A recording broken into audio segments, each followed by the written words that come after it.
سهلا وأنت تجعل الحزن إذا شئت سهلا اللهم إنا نسألك علما نافعا ورزقا طيبا وعملا متقبلا أما بعد. Para jamaah Masjid Darul Rahmah yang semoga dirahmati Allah, kita bersyukur kepada Allah atas limpahan nikmat yang begitu banyak yang tiada mungkin untuk kita menghitungnya.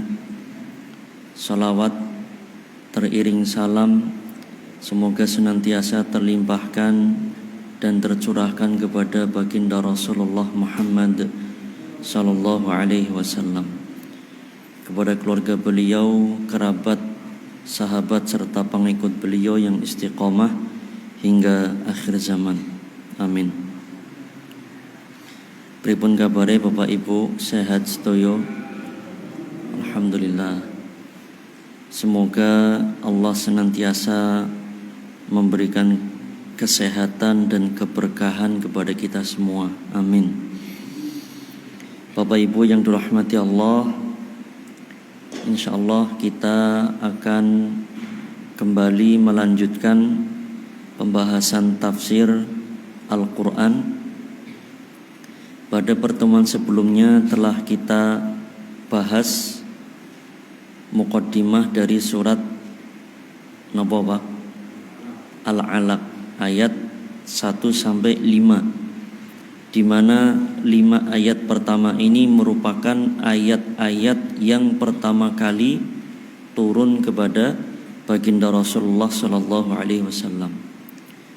Pada kesempatan yang lalu kita telah ceritakan bagaimana proses turunnya wahyu, di mana beliau sallallahu alaihi wasallam bertahannuts atau menyendiri di gua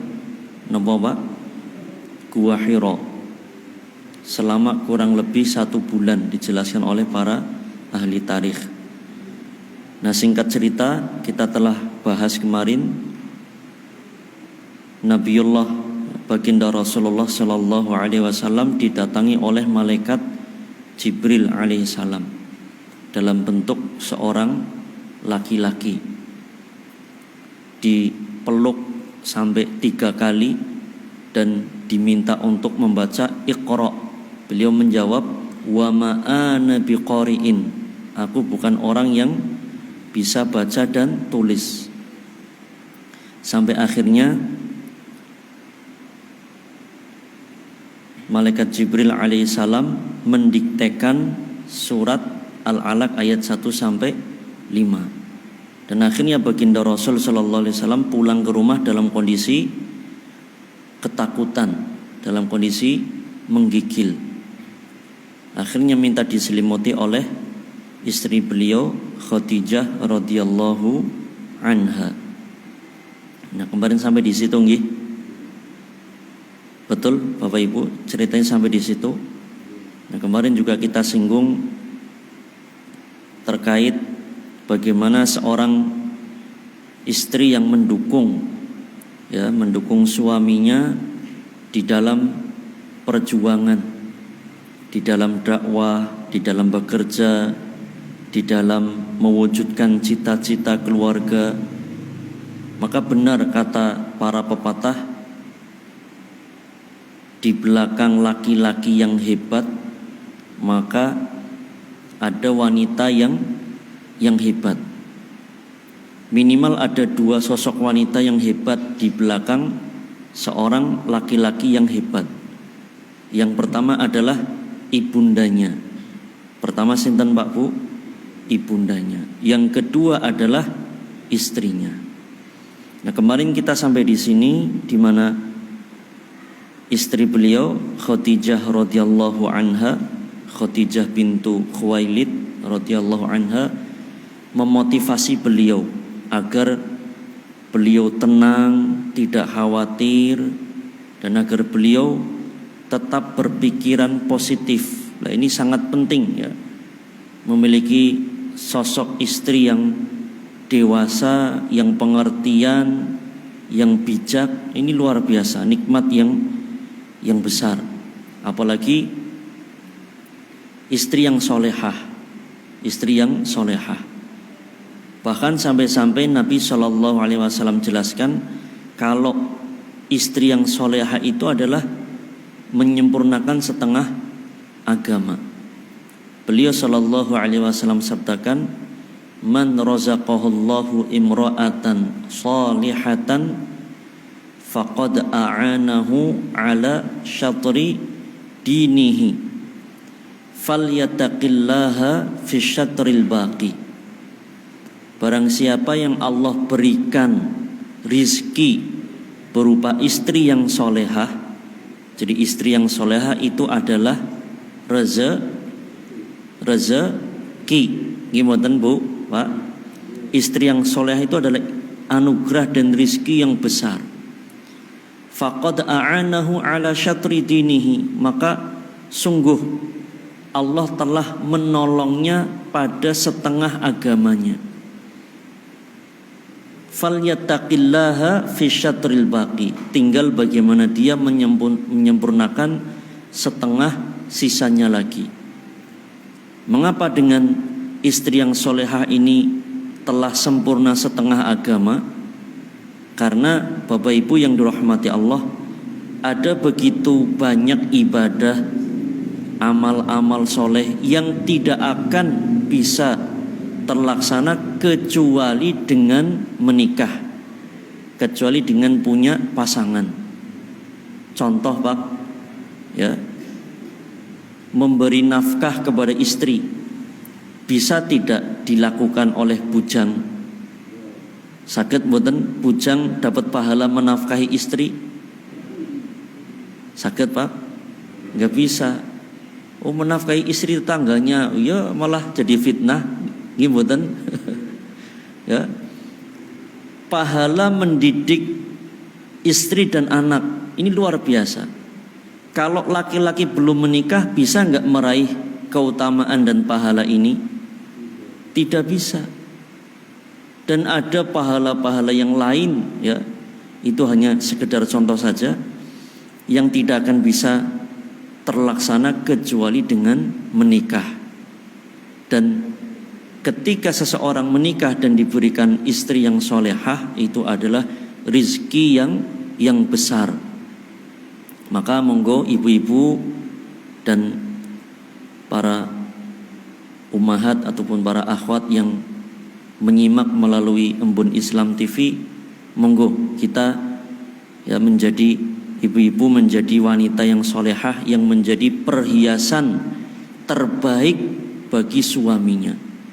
Sampai-sampai Nabi katakan dalam hadis yang sahih riwayat Imam Muslim, beliau sallallahu alaihi wasallam sabdakan, ad-dunya mata' wa khairu mata'id dunya al-mar'atu shalihah. Dunia ini adalah perhiasan, dan sebaik-baik perhiasan dunia adalah istri yang solehah. Maka monggo ibu-ibu menjadi sebaik-baik perhiasan dunia bagi suaminya, yang nanti kelak di akhirat menjadi pemimpin para bidadari. Niku Bu, kadang kan ibu-ibu kadang bertanya, kalau laki-laki masuk surga dapat bidadari, lah kalau perempuan masuk surga dapat apa? Bidadara. Nggih, Pak. Dapat apa? Maka wanita jika dia solehah dan dia meninggal dunia dalam kondisi solehah dan dalam kondisi suaminya ridho kepada dirinya, maka dia akan masuk surga. Sebagaimana sabda Nabi sallallahu alaihi wasallam, ayyuma mura'atin matat wa zawjuha anha radin dakhalatil jannah. Wanita manapun yang meninggal dunia dalam kondisi suaminya ridho kepada dia, maka dia akan masuk surga. Nah, ketika wanita itu masuk surga, maka dia menjadi pimpinan para bidadari. Niku Bu, nggih. menjadi nopo pimpinan para bidadari. Jadi misalkan suaminya nanti mendapatkan 72 bidadari, Masya Allah, maka suami ini ketika masuk surga yang akan Allah berikan misalkan 72 bidadari, dan istrinya yang di dunia ikut masuk surga, maka istrinya itu menjadi pimpinan dari 72 bidadari tadi. Dan tentunya istri yang dari dunia ini akan lebih cantik, akan lebih menawan, akan lebih baik, akan lebih sempurna dibandingkan 72 bidadari yang Allah sediakan, yang mereka diciptakan langsung, ya. Inna ansha'nahunna insya'a. Allah ciptakan langsung bidadari dengan perkataan Allah, kun fayakun, jadi maka jadilah. Ini penjelasan sedikit tentang istri yang solehah dan bagaimana peran istri yang solehah itu mendukung suaminya di dalam dakwah, di dalam bekerja, di dalam mewujudkan cita-cita keluarga. Nah, selanjutnya Bapak Ibu yang dirahmati Allah, setelah memberikan motivasi kepada baginda Rasul sallallahu alaihi wasallam, maka Khadijah radhiyallahu anha mengajak baginda Rasul sallallahu alaihi wasallam untuk menemui sepupu beliau, sepupu Khadijah, yang seorang pendeta, sudah sepuh, sudah tua, dan ya qadarullah sudah buta. Ada yang tahu sinten namanya, Pak? Warokoh, Warokoh bin Naufal. Warokoh bin Naufal seorang Nasrani, tetapi Nasrani yang taat, Nasrani garis lurus. Dan Warokoh ini seorang yang alim, mempelajari Injil dan juga mempelajari bahasa Ibrani, dan juga menulis Injil dalam bahasa Ibrani. Dalam riwayat lain disebutkan menulis Injil dalam bahasa Arab, ya. Jadi seorang yang bijak, seorang yang pandai, tidak ikut-ikutan agamanya orang-orang jahiliyah ketika itu. Akhirnya Khadijah meminta baginda Rasul sallallahu alaihi wasallam untuk cerita kepada Warokoh bin Naufal. Setelah cerita, ya, maka apa komentar Warokoh bin Naufal? Monggo kita simak, ya. Simak perkataan Warokoh kepada baginda Rasul sallallahu alaihi wasallam. Ia mengatakan, hadza an-namusul ladzi anzala ala Musa. Ini adalah namus. Namus itu adalah julukan dari malaikat Jibril. Ya, orang-orang Nasrani ketika itu menjuluki malaikat Jibril alaihissalam sebagai namus. Jadi itu adalah malaikat Jibril yang turun kepada Nabi Musa alaihissalam. Jadi menunjukkan bahwa beliau adalah seorang nabi. Subhanallah. Dan memang para ulama katakan dengan turunnya 5 ayat pertama dari surat Al-Alaq ini, maka secara resmi beliau diangkat menjadi nabi. Diangkat menjadi apa, Pak? Nabi. Laitani fiha jaza'an akunu hayyan hina yukhrijuka qaumuk. Setelah itu Warokoh mengatakan, seandainya aku masih muda, aku masih kuat ketika kaummu mengeluarkan engkau atau mengusirmu dari negerimu, itu dari Mekah ini. Jadi Warokoh menjelaskan kalau setiap nabi, setiap laki-laki yang turun wahyu seperti beliau ini, maka sunnatullah atau sudah ketetapan yang berlaku akan diusir dari negerinya oleh kaumnya sendiri. Maka baginda Rasul sallallahu alaihi wasallam bertanya, amukhrijiyahum, apakah mereka akan mengusirku? Waraqah mengatakan, ya, na'am, benar bahwa mereka akan mengusir engkau.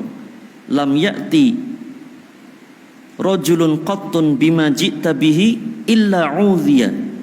Tidak ada seorang laki-laki pun yang datang wahyu kepadanya seperti engkau ini kecuali akan disakiti, akan dianiaya, akan diuji, ya. Wa in yudrikni yaumaka ansuruka nasran muazzara. Seandainya aku masih mendapati ketika hari itu engkau diusir, dan ketika aku masih muda, pasti aku akan menolong engkau dengan, ya, pertolongan yang besar.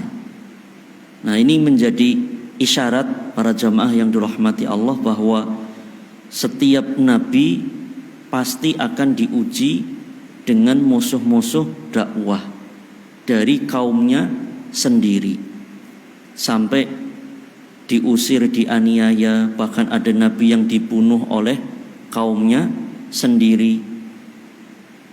Subhanallah. Maka ujian dakwah itu berat. Ujian dakwah yang kita rasakan ini belum ada apa-apanya dibandingkan yang dirasakan oleh para nabi dan rasul. Maka Pak, kita bersyukur kita di zaman ini mudah ngaji, tinggal ngaji, nggih Pak. Sudah terang, nggih, sudah adem, ada kipas, ada AC. Karpetnya pun empuk, sendiran juga tinggal ngantuk. Kok nesi males? Kebangetan no mboten, Pak? Zaman dulu Masya Allah ngaji gelap. Mungkin panjenengan masih merasakan ketika belum ada listrik, nggih mboten ngangge napa jenenge? Sentir napa nggih? Jenenge napa teng mriki Cilacap? Sentir nggih. Teplok. Nah, pakai minyak. Kalau gelap pakai minyak itu kan enggak terlalu terang. Kalau kelamaan matanya pedes, nggih mboten? Iya. Subhanallah. Sekarang sudah nikmat, Masya Allah. Bahkan kita di zaman modern ini diberikan fasilitas yang nggak bisa ngaji offline datang ke sini, bisa ngaji online lewat Facebook, lewat YouTube. Udah banyak sekali channel-channel dakwah, termasuk teman-teman dakwah ini dari channel Embun Islam. Tinggal buka, tinggal duduk, bisa di rumah nyetel Facebooknya sambil ngaji nggih Pak Bu, sambil medang kopi, mangan gedang goreng, dipijeti bojone nggih. Kepenak mboten? Kepenak. Mau alasan apa lagi? Tak temriki kan ngaji sambil medang kayaknya badan kepripun nggih. Orang kepenak. Tapi kalau di rumah kan bisa nyantai. Subhanallah, ini fasilitas dakwah sudah mudah sekali. Tinggal kita ayo Pak Bu, kita ngaji, kita berdakwah. Baginda Rasul perjuangannya luar biasa. Kalau diceritakan itu luar biasa, panjang dan sangat, ya, menyedihkan. Beliau pernah sholat, ketika beliau sujud, di punggung beliau diletakkan kotoran unta, jeroan unta. Unta sudah disembelih, kan kalau kita nyembelih kambing, nyembelih sapi kan Idul Adha ada jeroannya nggih. Nah, jeroan itu ditaruh di punggung Nabi. Subhanallah, bayangkan. Dan beliau pernah juga dilempari batu ketika berdakwah di kota Taif sampai berdarah-darah. Demi siapa? Demi kita. Sampai terompah beliau itu warnanya merah. Kenapa? Darahnya mengalir ke bawah. Bisa dibayangkan. Subhanallah, Pak. Demi kita semua. Maka kita harus bersyukur. Bagaimana cara kita bersyukurnya? Dengan rajin ngaji. Dan kita share pengajian-pengajian seperti ini.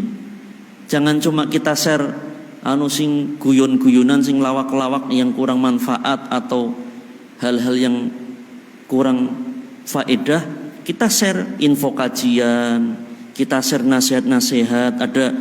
Ada flyer itu semacam kayak tulisan yang isinya nasihat. Nah, itu kita share.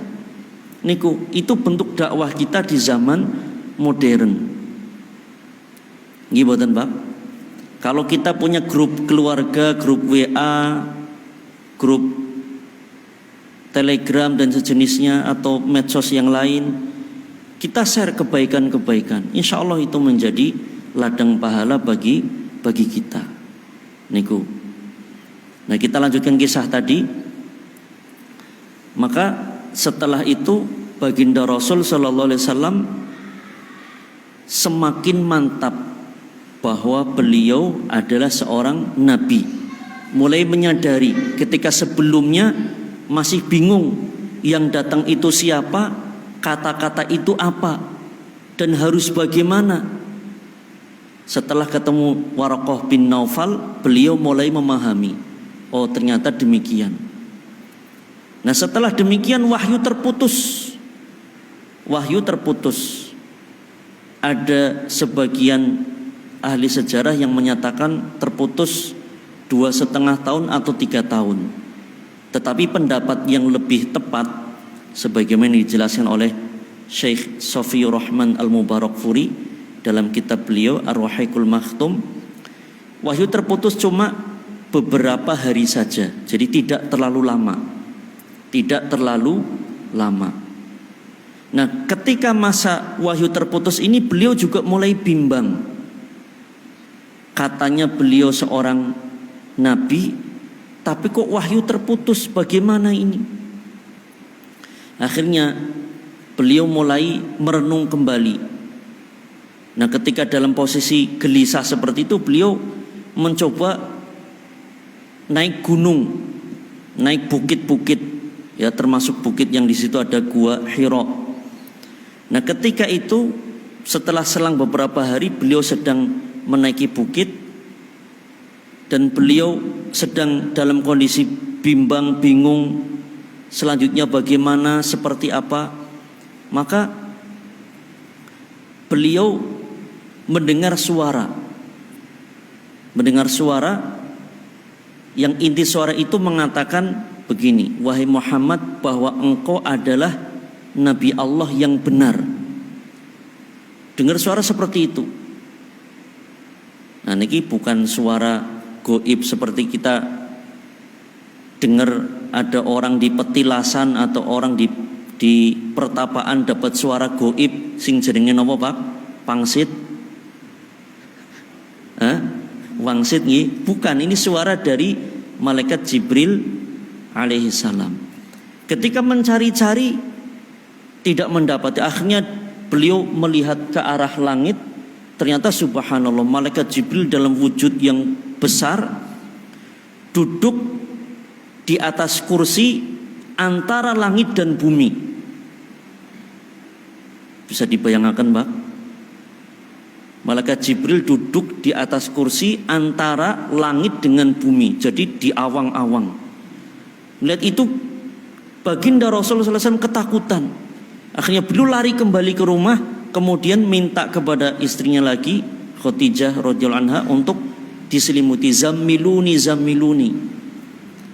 Setelah itu turunlah surat berikutnya, yaitu surat nopo Al-Muddathir ayat 1 sampai 5, yang dengan turunnya 5 ayat pertama dari surat Al-Muddathir, maka beliau resmi diangkat menjadi Rasul yang wajib untuk menyampaikan dakwah kepada umatnya. Nah, ini adalah singkat cerita dari proses turunnya wahyu yang awal-awal dari masa kenabian Rasulullah Shallallahu Alaihi Wasallam. Wonten gambaran nggih, Pak?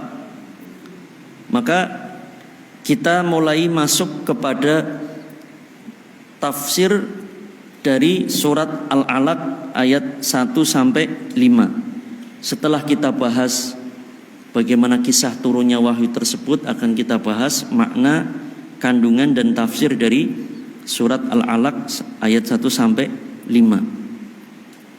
Ayat yang pertama Allah Ta'ala firmankan, Iqra, bacalah.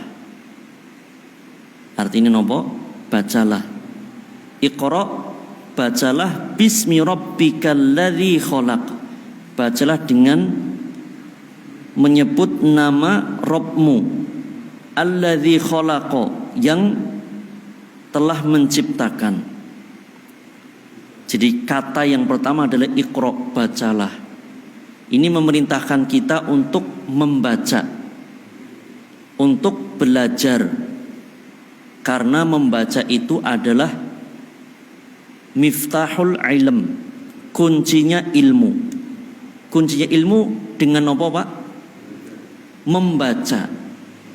Ya, dengan membaca atau dengan belajar, dan salah satu metode belajar yang paling efektif adalah membaca. Nah, ketika kita membaca, kita diperintahkan untuk ketika membaca itu dengan menyebut nama Allah yang telah menciptakan. Kata membaca ini, ya, membaca itu bisa dimaknai dua hal, atau membaca itu terbagi menjadi dua hal.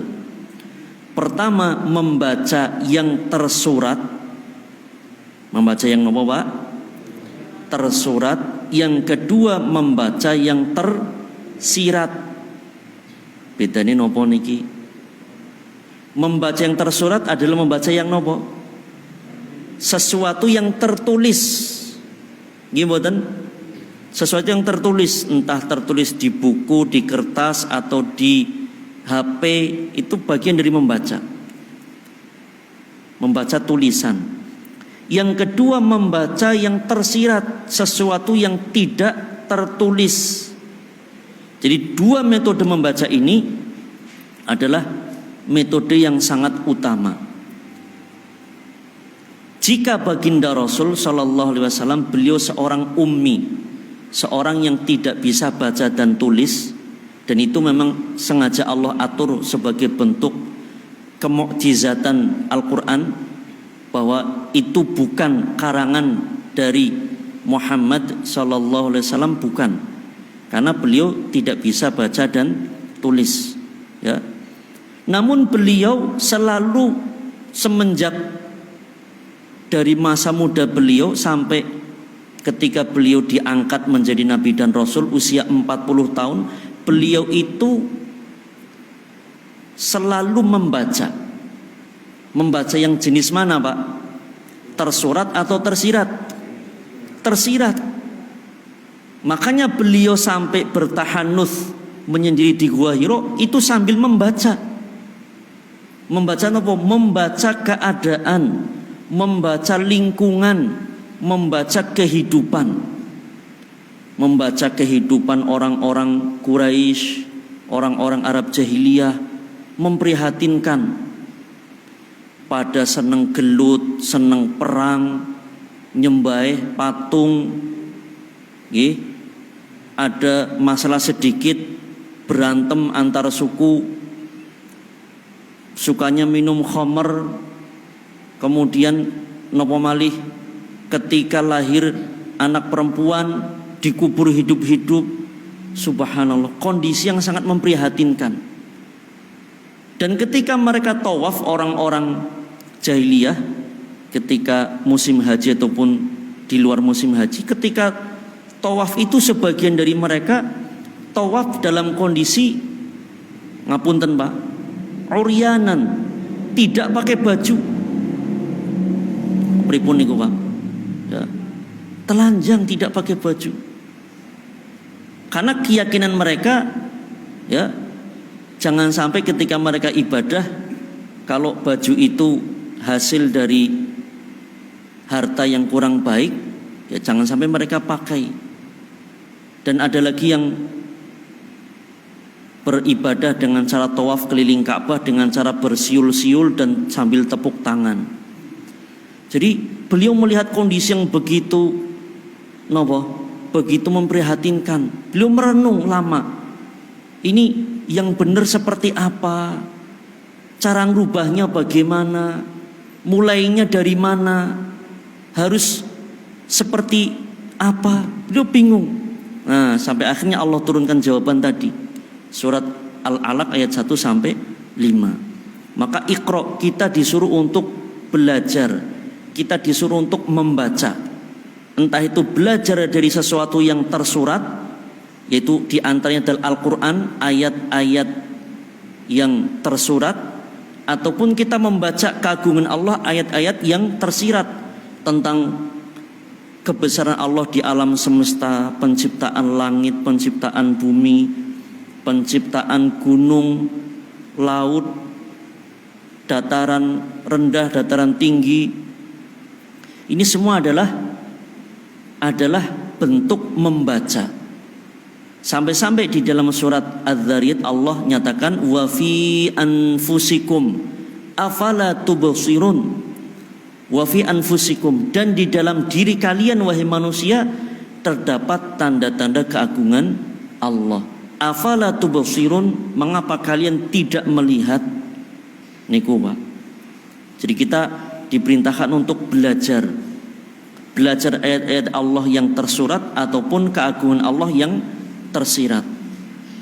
Makanya Allah Ta'ala kisahkan kehidupan manusia sebelum kita. Ada kisah Fir'aun, ada kisah Haman, ada kisah Qarun, ada kisah kaum Nuh, kaum Thamud, kaum Ad, ada kisah Nabi Sulaiman, ada kisah Nabi Daud, dan banyak sekali.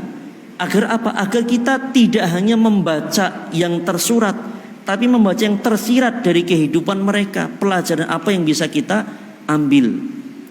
Jadi inilah umat Islam ini diharapkan menjadi umat pembelajar. Umat nopo Pak Bu? Pembelajar yang selalu belajar dengan beragam metode pembelajaran. Membaca yang tersurat ataupun membaca yang tersirat. Dan ketika kita membaca, belajar, entah yang tersurat ataupun tersirat, kita selalu mengawalinya dan meniatkannya untuk Allah Ta'ala. Karena Allah Ta'ala alladzi khalaq, dialah yang telah menciptakan. Menciptakan nopo? Nah, dalam ayat ini tidak disebutkan objeknya. Dalam ayat pertama tidak disebutkan objeknya, alladzi khalaq, yang menciptakan. Maka dari sini para ulama menyebutkan bahwa itu bermakna umum. Bermakna apa Pak? Umum. Maksudnya menciptakan seluruh makhluk, menciptakan seluruh alam semesta. Allah lah yang menciptakan seluruh alam semesta. Dan kita disuruh belajar. Disuruh terus belajar. Maka belajar itu adalah ciri-ciri seorang Muslim, seorang mukmin yang ideal. Karena kita selalu diperintahkan untuk belajar. Sampai-sampai baginda Rasul Shallallahu Alaihi Wasallam itu meminta kepada Allah dan diperintahkan oleh Allah untuk berdoa, wa qur rabbi zidni ilma. Ya Allah, katakanlah wahai Muhammad, tambahkanlah ilmu kepadaku. Jadi bukan diminta untuk menambah harta, menambah umur, menambah anak, tidak, tapi diperintahkan untuk Pak? Menambah ilmu. Niku di dalam surat Toha ayat 114. Di akhir surat Toha Allah firmankan, wa qul, dan katakanlah wahai Muhammad, rabbi zidni ilma, wahai Rabbku tambahkanlah ilmu kepadaku. Dan orang-orang yang belajar sehingga Allah berikan ilmu, itu akan diangkat oleh Allah Ta'ala dengan derajat yang tinggi. dengan derajat yang tinggi. Dalilnya nopo? Surat Al-Mujadilah ayat 11. Allah Ta'ala firmankan, yarfa'illahu alladhina amanu minkum walladhina utul ilma darajat. Allah akan mengangkat orang-orang yang beriman di antara kalian, wahai manusia, walladzina utul ilma, dan Allah akan angkat lagi orang-orang yang berilmu, darajat, dengan derajat yang tinggi. Bukti diangkatnya derajat orang yang berilmu napa? Dilipat gandakan pahalanya. Jadi pahalanya orang yang berilmu dengan pahalanya orang tidak berilmu sami mboten Pak Bu? Benten, tidak sama. Maka Allah nyatakan, qul hal yastawil ladzina ya'lamuna wal ladzina la ya'lamun. Katakanlah, apakah sama orang yang berilmu dengan yang tidak berilmu? Beda. Beda. Pahala sholatnya beda, pahala puasanya beda. Kalau orang sholat mengetahui maknanya, mengetahui kandungan yang dia baca, dengan sholat yang ngapunten dia kosong, maksudnya tidak ada tadabbur dan tidak mengetahui maknanya, maka pahalanya jauh beda. Sampai di sini wonten gambaran nggih Bapak Ibu. Kita lanjutkan. Nah, setelah Allah menyebutkan ayat yang pertama bahwa Allah yang menciptakan seluruh makhluk secara umum, kemudian Allah menyebutkan pada ayat setelahnya, ayat yang kedua, khalaqal insana min 'alaq. Dialah Allah yang menciptakan manusia dari segumpal darah. Masya Allah. Nah, ini disebutkan secara khusus proses penciptaan manusia. Ini juga mukjizat yang luar biasa, Pak. Mukjizat yang luar biasa, di mana ilmu kedokteran di zaman itu, apalagi di Jazirah Arab yang peradaban ketika itu masih jauh dibandingkan peradaban Romawi, peradaban Persia, Yaman ataupun Ethiopia yang mengelilingi Jazirah Arab. Ini peradaban Jazirah Arab masih jauh ketinggalan. Tapi sudah Allah jelaskan ilmu tentang proses, ya, proses terbentuknya atau kejadian manusia. Allah yang menciptakan manusia dari segumpal darah. Dan ini baru terbukti di zaman modern. Dalam ilmu kedokteran, ilmu kebidanan, bahwa proses manusia dalam sekian pekan berbentuk seperti ini. Dan itu jelas disebutkan di dalam agama kita. Contoh di dalam hadis yang sahih, hadis yang cukup panjang, ini menjelaskan di antara penjelasan dari ayat ini. Beliau sallallahu alaihi wasallam sabdakan, inna ahadakum yujma'u khalquhu fi batni ummihi arba'ina yawman nutfatan. Sesungguhnya salah seorang di antara kalian Allah kumpulkan penciptaannya di dalam rahim ibundanya selama 40 hari dalam bentuk nutfah, dalam bentuk sperma. Nah, ini sperma yang sudah membuahi ovum. Ya, sperma yang sudah membuahi ovum selama 40 hari. Niku. Dan ini terbukti di zaman modern. Tsumma yakunu 'alaqatan mithla dzalik. Kemudian selama 40 hari pula menjadi alaqah, segumpal darah. Tsumma yakunu mudghatan mithla dzalik. Kemudian menjadi segumpal daging selama 40 hari pula. 40 hari nutfah, 40 hari segumpal darah, 40 hari segumpal daging. Total pinten-pinten 40 kali 3 100 pinten Pak? 40 kali 3 120 hari, betul? Hah? Berarti berapa bulan?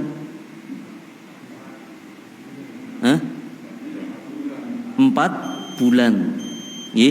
Nah setelah 4 bulan, nah niki Pak, subhanallah, tidak hanya dijelaskan secara sains, tapi secara alam gaibnya.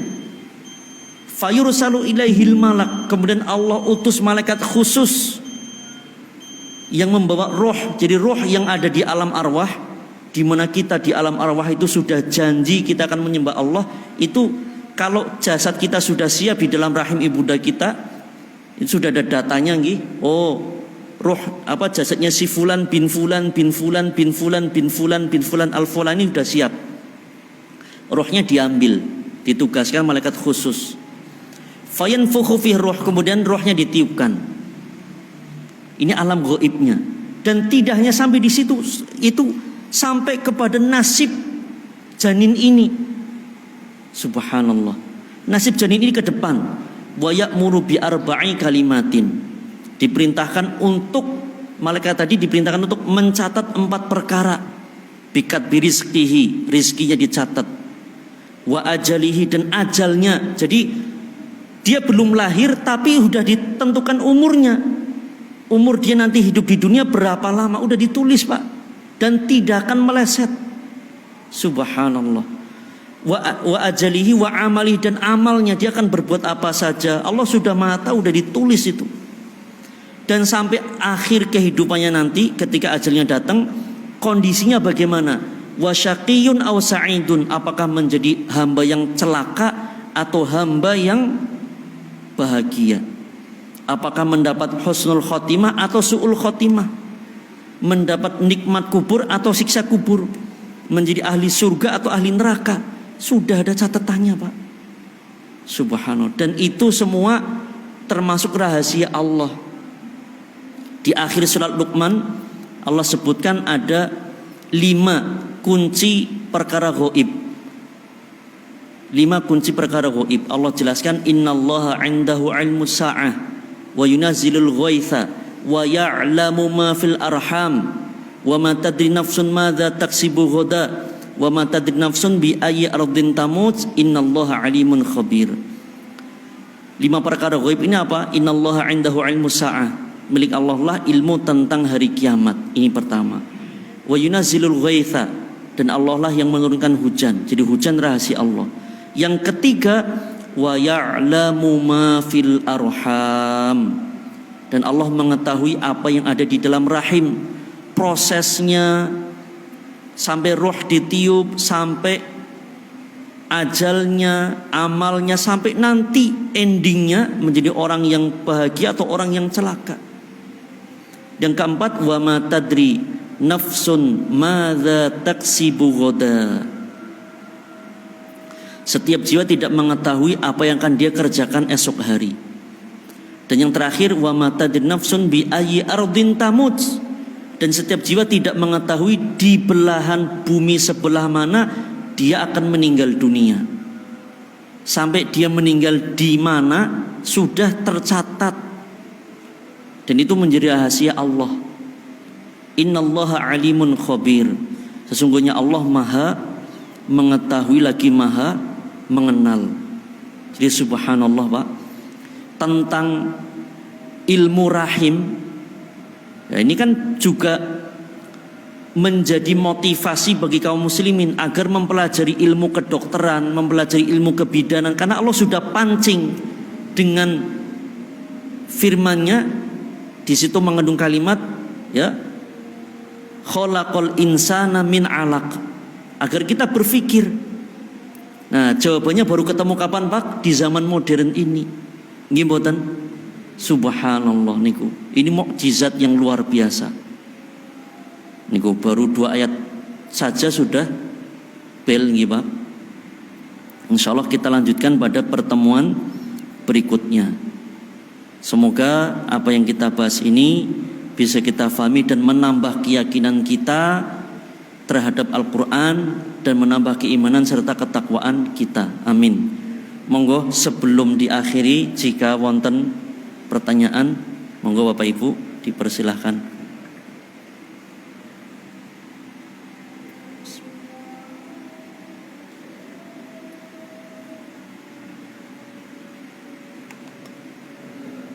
Monggo Pak. Bagaimana yang ini seandainya kita ditakdirkan kalau dalam waktu itu tertulis di situ akhirnya adalah masuk neraka. Iya. Nah, terus kita bagaimana usaha kita untuk menghindari hal itu? Apa istilahnya menghindari hal itu jangan sampai kita terjebak ke neraka itu. Dalam hal ini kan di situ sudah ditakdirkan bahwa saya nanti akhir hidupnya adalah di neraka. Iya. Ini niki wonten pertanyaan. Bagaimana jika kita ditakdirkan di neraka, nggih? Bagaimana kita merubahnya niku nggih? Apakah itu bisa berubah atau tidak dan bagaimana cara kita merubahnya? Bapak Ibu wonten gambaran tentang pertanyaan ini? Maksud pertanyaannya paham nggih? Seandainya kita itu ditakdirkan menjadi ahli neraka, apakah itu bisa berubah dan bagaimana cara kita merubahnya? Itu pertanyaannya.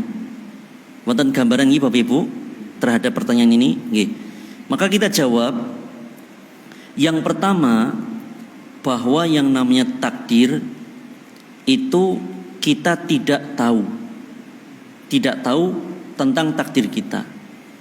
Bahwa takdir itu adalah rahasia Allah. Takdir itu nopo? Rahasia Allah. Sampai di sini bisa dipahami Bapak Ibu nggih? Jadi kita tidak tahu apa yang Allah takdirkan untuk kita. Kita tidak tahu. Kita tidak mengetahuinya. Maka yang harus kita lakukan adalah kita selalu berhusnudzon kepada Allah.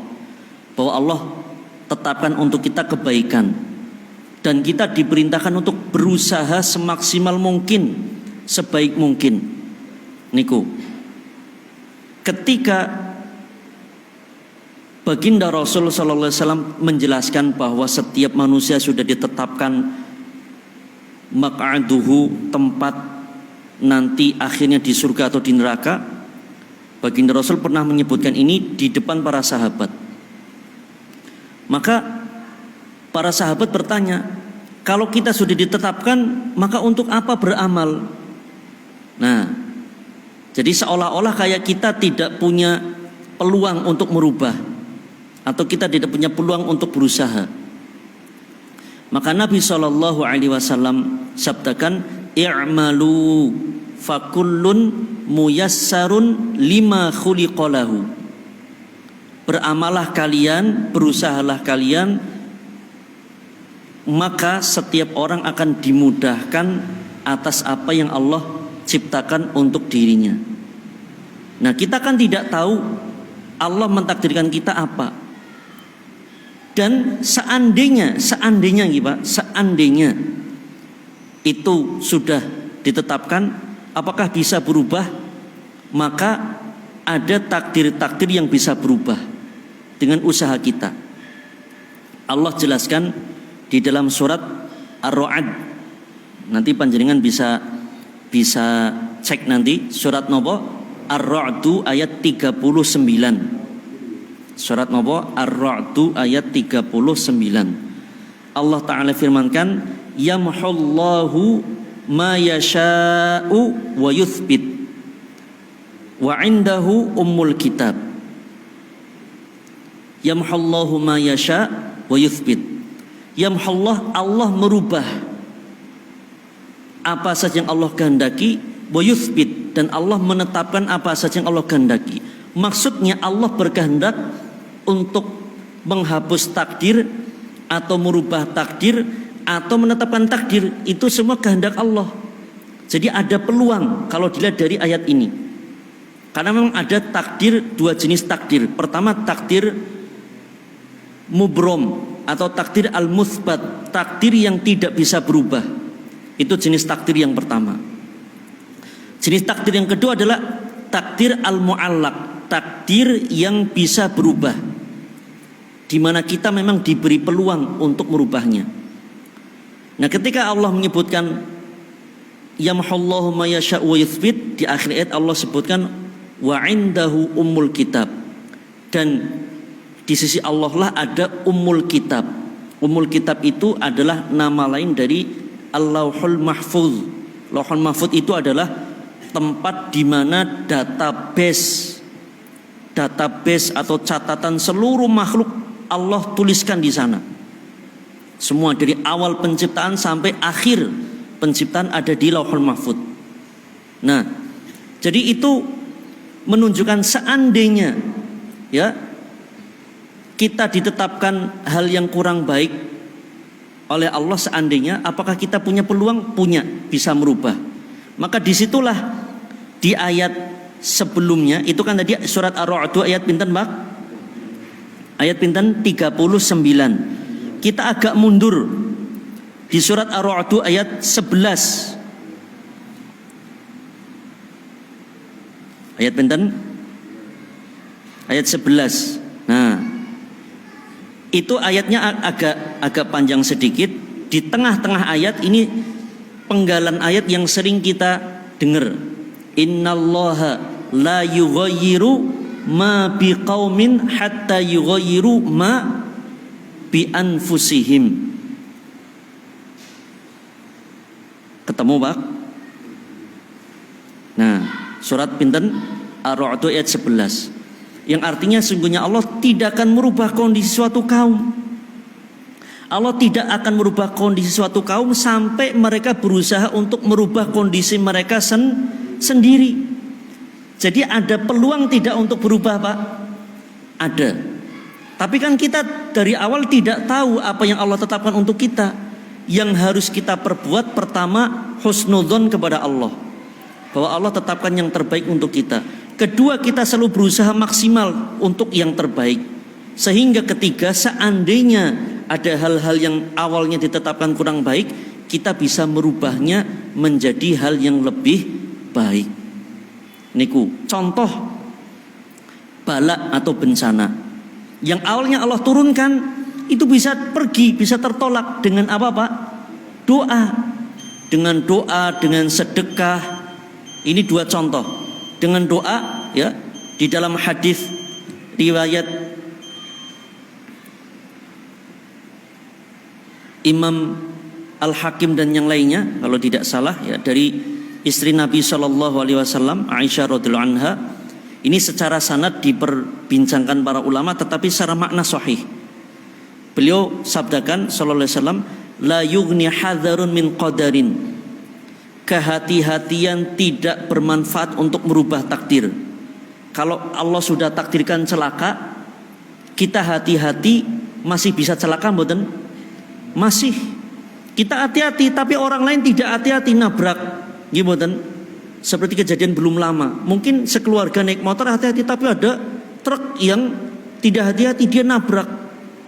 Kalau nggak salah di pundi Pak? Jalan Nusantara napa nggih? Nah, kehati-hatian tidak akan bisa merubah takdir. Kehati-hatian tidak bisa merubah takdir. Terus apa yang bermanfaat untuk merubah takdir? Walakinna du'a yanfa'u mimma qad nazala wa mimma lam yanzil.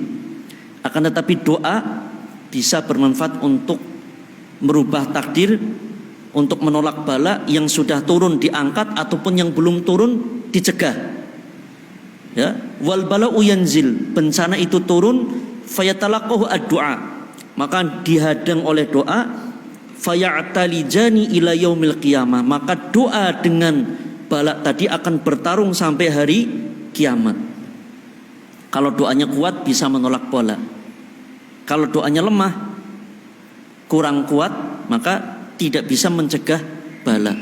Dari mana kekuatan doa? Dari keikhlasan, dari tawakal, dari yakinnya doa kita, dari syarat-syarat dan adab-adab doa yang dilakukan. Nah, itu menjadi sebab kekuatan doa. Cukup nggih Pak nggih? Wonten gambaran Bapak Ibu? Jadi itu penjelasan singkatnya demikian, bahwa ya kita haruslah berusaha sungguh-sungguh untuk meraih yang terbaik bagi kita. Sekalipun kita tidak tahu apa yang Allah takdirkan untuk kita, tapi kita harus selalu husnudzon kepada Allah dan berbuat yang terbaik untuk kebaikan maslahat duniawi dan ukhrawi kita. Kita akhiri dengan doa kafaratul majlis. Subhanakallahumma bihamdika asyhadu. Ngapunten atas segala kekurangan, semoga bisa bermanfaat. Wa sallallahu ala nabiyyina Muhammadin wa akhiru da'wana anil hamdulillahi rabbil alamin.